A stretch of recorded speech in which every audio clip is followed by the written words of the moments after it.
Good morning, Professor Colbert. Good Thank you morning. so much for being here to celebrate Careers in Aging Week and to highlight the important work that you're doing in our community. Tell me a little bit about your role on the university campus. Yes, so I'm a professor in the Department of Management and Entrepreneurship in the Tippie College of Business. I teach courses on leadership and I do research on leadership topics that include inclusion in the workplace and understanding how organizations can take advantage of all of the wonderful diverse resources that they have in their organization. Perfect. And tell me a little bit about the work you do as the director of the social impact community. Yes, so this is a new role for me. I'm really excited about this. We are forming the social impact community to bring together researchers from multiple disciplines to study issues that impact society broadly. So, if you think about societal challenges like diverse workforces Mhm. or environmental sustainability, or how can we create opportunities for employees to have jobs that support their well-being, those are questions that one discipline can't answer. And so we are a hub for interdisciplinary research, trying to bring together people from across campus to solve some of these issues that we know society is facing. So, as I said, the umbrella is really broad. We study Mhm, lots of mhm, different mhm. things, but with regard to aging, we think there's an opportunity to understand better how organizations can support the needs of aging adults. And so that's a piece of what we're doing in the social impact community. Wonderful. Can you share a day in the life of a business professor slash director of the social impact community? What does that look like?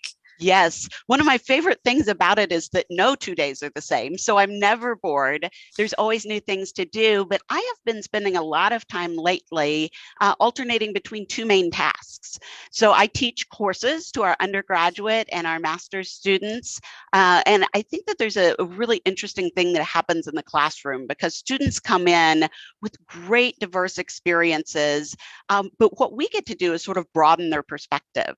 So one of the things that we can do in our courses is to give students who are just starting their careers the opportunity to take the perspective of employees who might be near the end of their careers Mhm. and think about how they can work together well in an intergenerational workplace. So I love the role that I have in teaching, but I also have been doing a lot of work going across campus and finding people in other disciplines who are interested in addressing these research questions. And those conversations can be challenging. We speak somewhat different languages, but we're Right. often trying to answer the same questions and achieve the same ends. And so I get to have a lot of coffee with people, learn more about their perspectives, and then hopefully bring them together so that we can do research that will really make an impact on society. That's great. I love that collaboration. Thank you.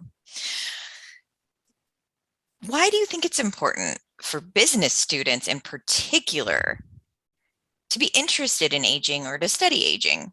Yeah, it's a great question, and it may not seem obvious, but I think there's a number of reasons, two particularly.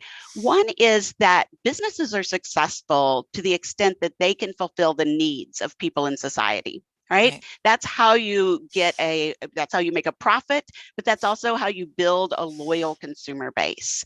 Some organizations, especially what I would call social entrepreneurship ventures, so small businesses that are trying to help solve society's problems, are really well positioned to think about the needs of older adults and to fulfill those needs in a way Mhm. that's going to benefit their consumers, but also benefit them in having an ongoing venture. So I just think there's a lot of opportunities to think about the challenges that older adults face, and for entrepreneurs to use their creativity, their innovation to come up with solutions.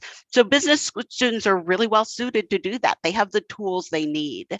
I also think that people are working longer. We're Right. healthier. And so we Mhm, have mhm, so many generations within the workforce. mhm. And the ability to really take advantage of the different perspectives and to fulfill the needs of older adults who are still employees is something that good leaders are going to be able to do well. And so I often talk to students who are just starting their careers Right. who do well in their managerial roles because they can speak across generations and they take advantage of those diverse perspectives. And so that's another reason that I think business students need to understand the aging process, because they're going to be working in organizations that really need to take advantage of the different perspectives that come across generations. Thank you so much for highlighting that. That's a really important piece. Thank you. Um, and our final question, and I know that you don't only work with older adults or exclusively do research, but what do you love most about working, learning, researching older people? It's a great question. And I think, I mean, it goes back to my childhood a bit. I was lucky enough to live close to two sets of grandparents who were a big influence in my life. Mhm. And I recognize all that they added to their workplaces, to their communities, in ways that really enriched everyone. I think there's a generativity that comes as we age, where people are focused on what they can give back. And I know that in today's workplace, I care a lot about employee well-being. And I think that older adults can be a resource for everyone in the organization to help them figure out how to live a good life, have a career that's meaningful, and put those pieces together. And so I think there's so much potential in making sure that those connections are made. And I'd love to see that potential realized. Professor Amy Colbert, thank you so much for your time today. It's been wonderful talking to you and learning about the work that you're doing and hearing your perspective. Thank you. It's been a pleasure.